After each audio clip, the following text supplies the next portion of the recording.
the wall, turn 2, and a battle for the lead. Here comes Elliott on the inside. Contact, off the line is over. Gordon got loose, it's Harvick. Harvick makes it. Oh, Junior, trouble. Ward Burton out in front, saved that car. That is a save right there. Whoa, whoa, whoa. Bumping, banging into the final corners. This is Fast Forward, a full-throttle look at the 2001 NASCAR Winston Cup season.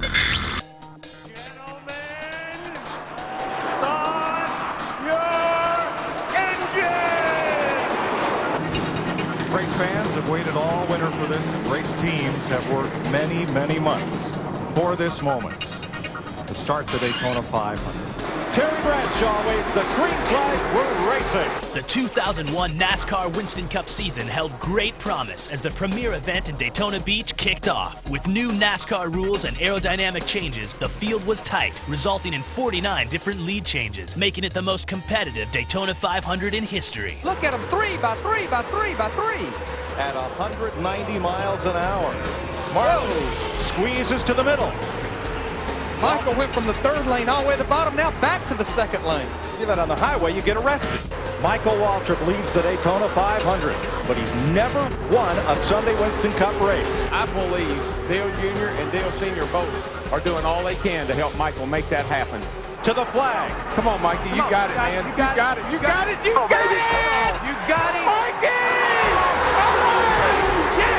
All right! Michael Waltrip wins. I just can't believe it.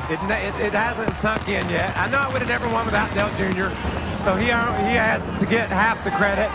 And I know I never would have won without the belief that Dale Sr. had for me, and Napa, and all the people on my team. As Michael Waltrip celebrated his first Winston Cup victory, his car owner and friend never met him in victory lane. This is undoubtedly one of the toughest announcements that I've ever personally had to make. But after the accident in turn 4 at the end of the Daytona 500, we've lost Dale Earnhardt. The shocking death of Dale Earnhardt stunned the nation, but the NASCAR Winston Cup community knew the race must go on, and it was only fitting just 1 week later that his team would prevail. Park has the run off the high side. He clears the body, and Steve Park scores the second straight win for Earnhardt Incorporated. Man, what a great finish. With an Earnhardt hat in his hand, Steve Park will drive to victory lane. Steve, have you ever tried harder to win a race than today? Oh, man, I brought tears to my eyes. 2 weeks later, it was Kevin Harvick's turn to win over the hearts of fans. Richard Childress called on him to take the reins, and he quickly stepped up to the challenge. In only his third Winston Cup start, the rookie looked more like a veteran, coming home first in one of the greatest races in NASCAR Winston Cup history. 3 wide line. Harvick the leader. 5 laps to go. This is ingredients for a 5-car race. This is incredible. Look at them. They're all over the place. High, low, and in the middle. Harvick's got his work cut out for him now. And here comes Jeff Gordon. Gets a good run there in the middle of 3 and 4. They'll be coming for the white flag right here. 1 lap to go. You had a photo finish here last race. We're getting ready for another one, folks. Get up off your seats. Just like a year ago. He's going to get him, though. Here He's they going to come. get him. Gordon got loose, it's Harvick. Harvick by inches. Harvick by inches. Harvick by inches. What a race. What a finish. Listen to the crowd. I mean, that's incredible.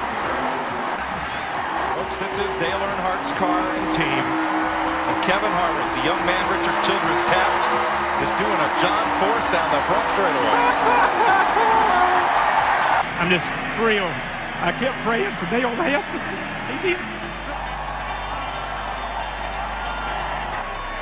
How special this is. Look at Kevin Harvick as the fans saluted Dale with the number 3 on the 3rd lap. Kevin Harvick salutes him on the way to victory lane. What could be more fitting? What could be more special? When Fast Forward returns, the Stock Car Warriors take to the short track arena as the title fight begins to take shape.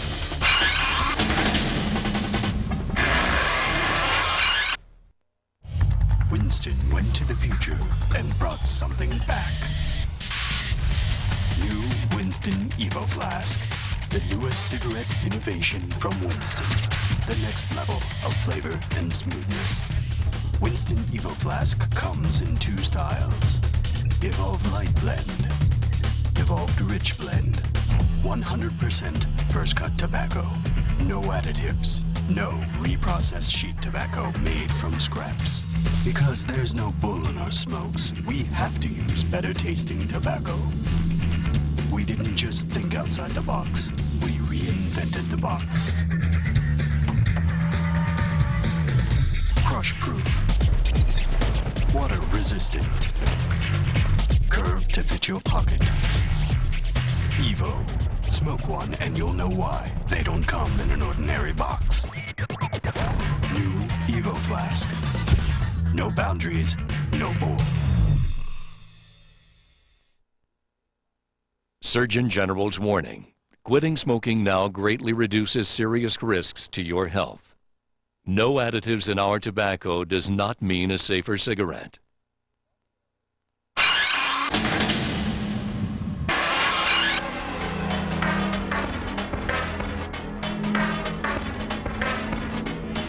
By the time the short tracks rolled around, the first-time winner pattern continued. Here they come to the flag. Sadler wins it. Elliott Sadler became the 3rd first-time winner in the first 6 races, but along with the short tracks often come short tempers. Championship contender Jeff Gordon found himself in the eye of the storm on more than one occasion. Jeff, what about your conversation with Rusty? Well, you know, he body slammed me pretty bad there at the last corner. And I mean, it was just racing, but I was a little mad at him, you know. Thought it was a little uncalled for. There's no reason for him to just slam me all the way up in the other lane. Gordon turns around Tony Stewart. He got him on his feet. And on pit road, Stewart expresses his displeasure with Jeff Gordon.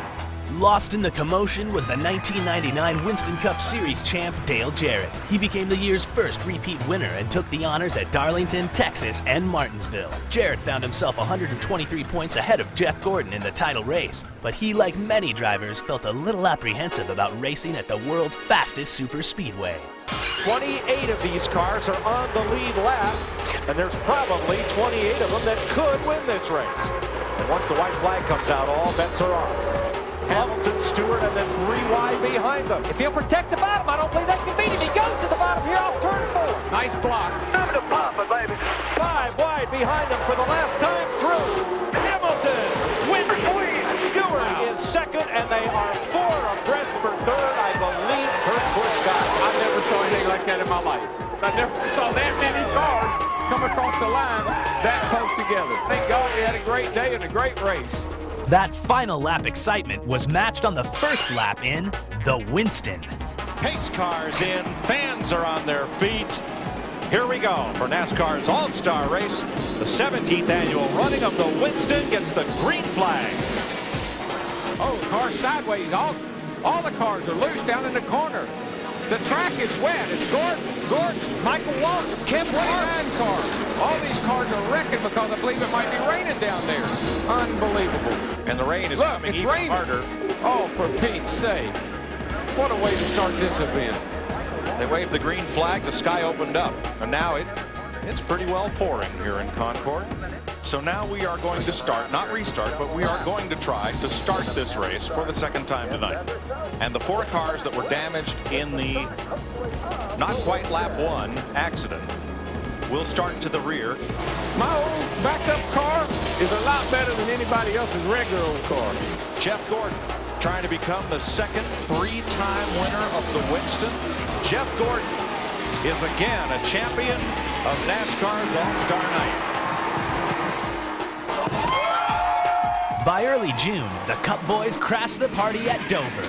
Jeff Gordon had the field covered, leading 377 of the 400 laps, and Gordon's hot streak didn't stop there, as he led the field to the green the next week in Michigan. Pace car's off. Therefore, I got it. Be careful, Rusty. They're going to be banging all over the place. Earl, pay attention. Get ready. Ready. Green is out. Green. Gordon dominated early and picked up 5 bonus points for leading the most laps. Rusty Wallace came to Michigan 3rd in points, but after contact with Todd Bodine, he fell to 6th in the Winston Cup Series standings.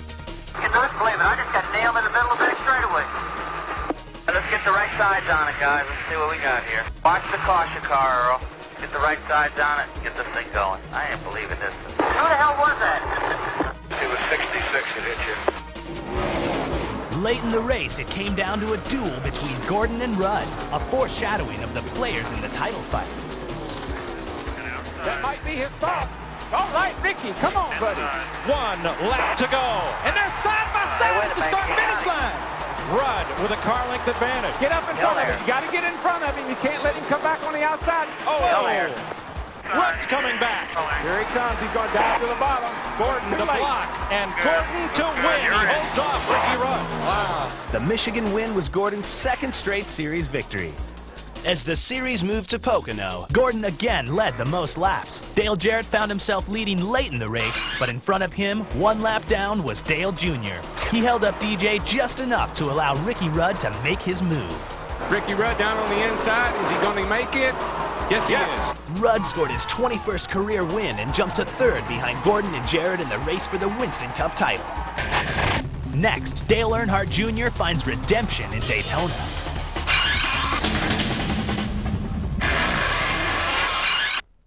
Boundaries? No thank you.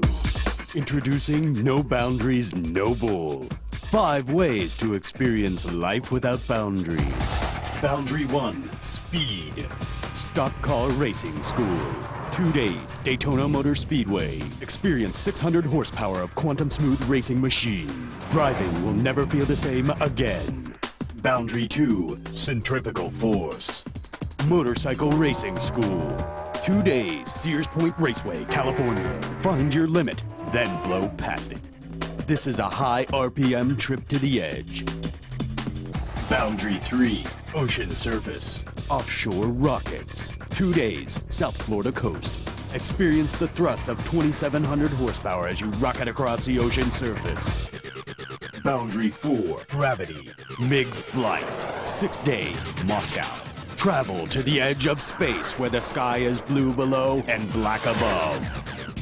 Boundary 5. Join the party that knows no boundaries. 3 cities, 6 nights. Miami, New Orleans, LA. Along the way, get VIP treatment at the coolest clubs. Register to enter. Call 1-866-W-NO-BULL. Calls and eligibility restricted to smokers 21 years of age or older.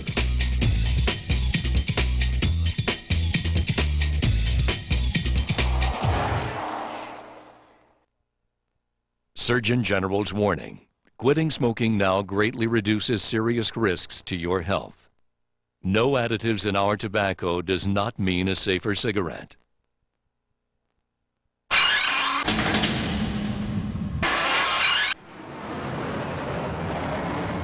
The 4th of July weekend meant fireworks at Daytona. The traditional event marked the halfway point of the schedule. The sentimental favorite was Dale Earnhardt Jr. He desperately wanted to win this race. To do it would be euphoric. The crowd is on its feet. The 43rd Pepsi 400 goes green. Look at Junior go. Up to 4th. This young man, Alan, wants this race as badly as he's ever won anything in his life. He wants this one today. Junior to the outside of Mayfield for 3rd. 7's coming with you. 7's coming. Check out those fans. They are absolutely loving this. And Earnhardt goes to the front. Still there. Here's Dale Jr. to the outside of Dave Blaney for 2nd spot. Mayfield pushes him along in the draft. Still there. Still there. To the outside for the lead in turn 4. Dale Earnhardt Jr. rockets to the front of Daytona. Listen to the crowd. And look at this crowd behind him. Look at this race behind him. And Tony Stewart gets run underneath the yellow line. This thing's not over yet. 2 to go. Michael Waltrip dives underneath Bobby Labonte. They bump on the backstretch. Waltrip to 2nd. Elliott Sadler and Rusty Wallace with him. Now 2 team cars race in the 1 and 2 positions. That's who Dale needs to see in his rearview mirror right now. That's the best thing he can see. And they're 4 wide back between the Wallace boys. Here they come, turn 4, final lap of the Pepsi 400. Michael Waltrip in 2nd, but it's going to be Dale Earnhardt Jr. using lessons learned from his father to go from 6th to 1st in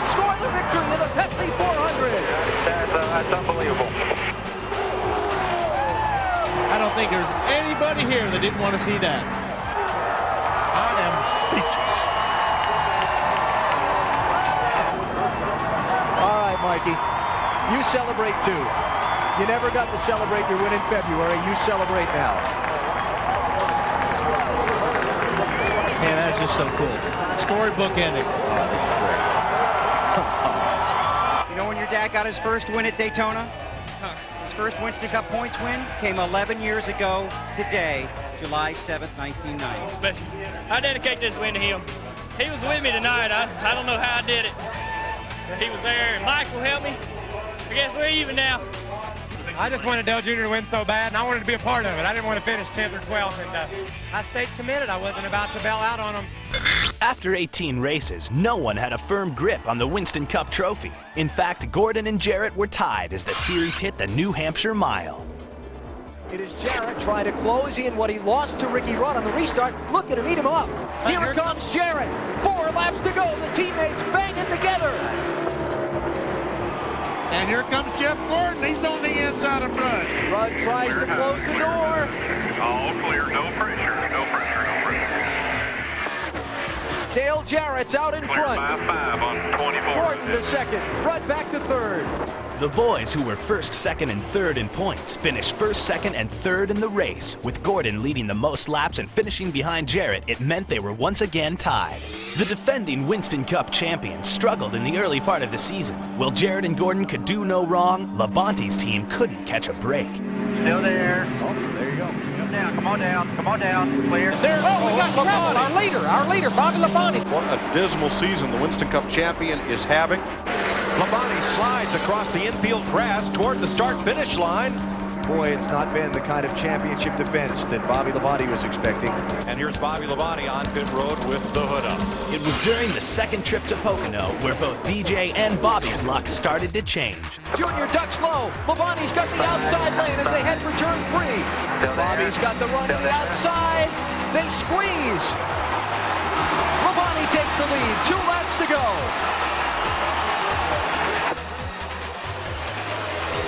Dale has the inside line. Still there. They're high. Side, outside. Oh! He squeezed up somehow in front of Bobby Labonte. Clear. Inside, Blocking, inside. ducking, diving. Incredible racing in the final laps here at Pocono. And Bobby Labonte wins the Pennsylvania 500. Well, Labonte's luck changed for the better. Jarrett's changed for the worse. Come on, come on, come on. Look at the damage to the nose. Yeah, I think it's got the radiator. I've got no water temp. The race for the championship has just taken a twist here at Pocono. Unfortunately, Dale Jarrett's 41st place finish at Pocono rippled a chain of events that would shove the '99 champ down to 5th in the title fight. You all right? Something broke. Oh, DJ he's almost like he's got a flat tire. Flat tire. Into the wall. And Jarrett is spun down in the dirt. The leader is in the dirt pile in turn 1. It's just an error on my part, and that's the kind of things you can't do if you're going to win championships and give yourself a chance at it. So, this was my fault. We chalked this up to me. My guys did everything they could do to give us a car capable of running up front, and just didn't make that happen today. Well, Jarrett's momentum was crumbling. Jeff Gordon was cashing in. The last 3 straight years, the winner of this race has gone on to be the NASCAR Winston Cup Series champion. Jeff Gordon, the point leader, comes off the corner and becomes a 3-time winner of the Brickyard 400 at Indianapolis. Here comes the road course king, Jeff Gordon. 2nd win in a row, and he takes his 7th road course victory, winning here at Watkins Glen. Other contenders in the points race were holding their own. Sterling Marlin's Michigan win snapped his 170-race losing streak and gave Dodge their first win since 1977.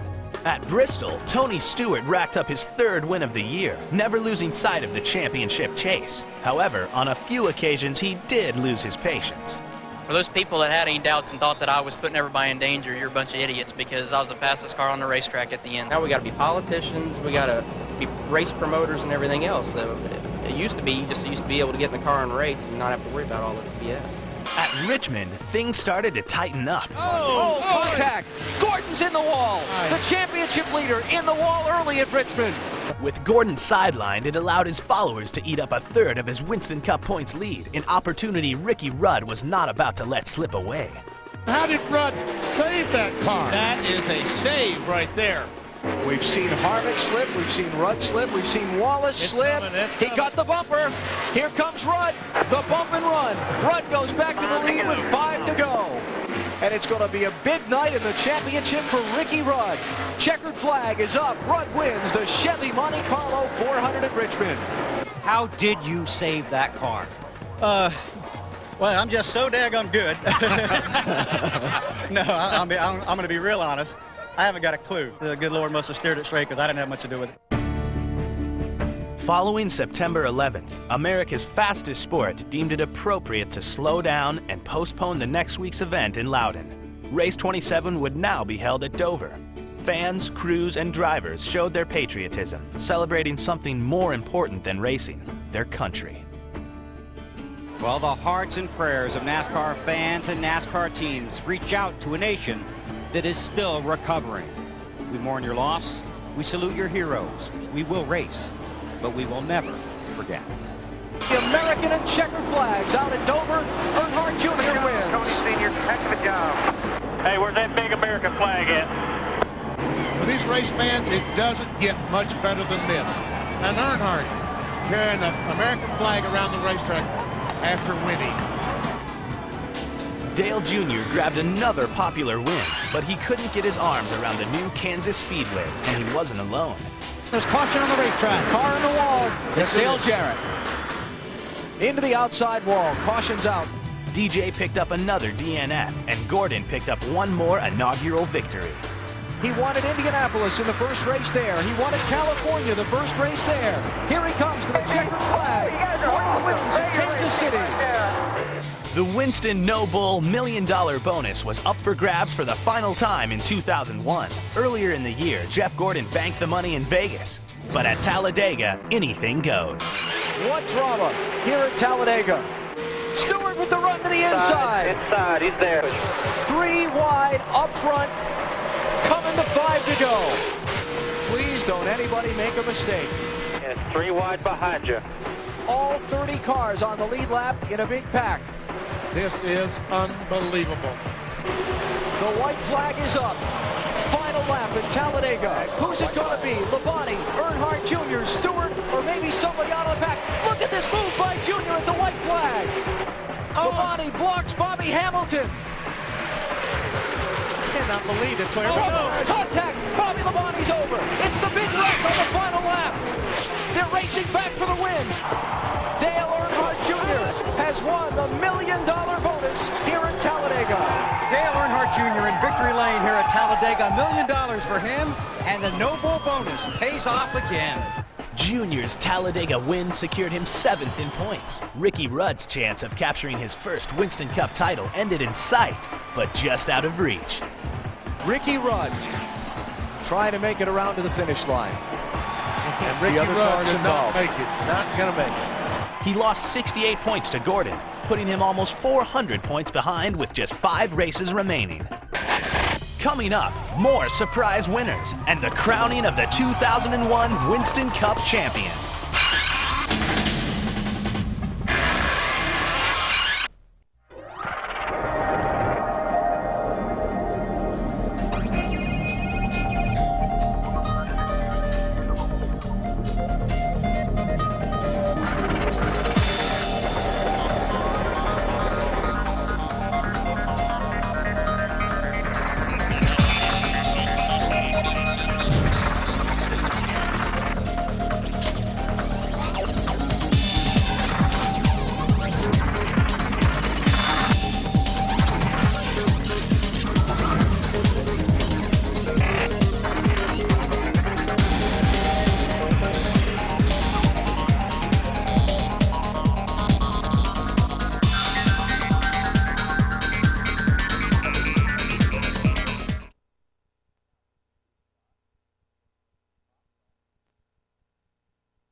In 2001, there were 5 first-time Winston Cup Series winners in the season, which set an all-time NASCAR record. The year also rejuvenated the career of Bill Elliott, who won the pole for the Daytona 500 and visited Victory Lane at Homestead. He's done it today at Homestead. Elliott is your winner. This year's competition was fierce. Fans witnessed a record 19 different faces in Victory Lane. Tony Stewart scored 5 top 10 finishes in the last 6 races, which was just enough to take the runner-up spot in the championship race. 2000 Winston Cup champ Bobby Labonte made a valiant late-season charge, but would end up 6th in the final rundown. After Ricky Rudd cut a tire in Atlanta, that was all Gordon needed. He went on to finish 6th in the race and became the youngest 4-time Winston Cup champion. I think it's only fitting that we honor, I think one of the greatest champions NASCAR will ever have is Dale Earnhardt, and I think they agree.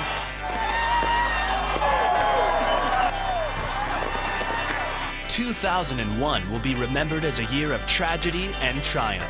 The loss of NASCAR's greatest driver and champion, and the resurgence of another. this will never get old right here, buddy. This is all right. Gotta enjoy every moment of this, right? What does the future hold for the NASCAR Winston Cup Series in 2002? Can Busch champ and Winston Cup Rookie of the Year Kevin Harvick back up his amazing freshman performance? Will the Earnhardt legacy live on in Little E with a championship bid in 2002? Will Tony Stewart's late-season rally continue into next year? And will Gordon continue to make history, or has 2001 provided us with a glimpse of what's to come? Will the Winston Cup establishment be bumped by a new generation of racers? No matter what the future holds, Fast Forward will be there. We hope you've enjoyed this full-throttle look at the 2001 NASCAR Winston Cup season. Be sure to look for us trackside in 2002.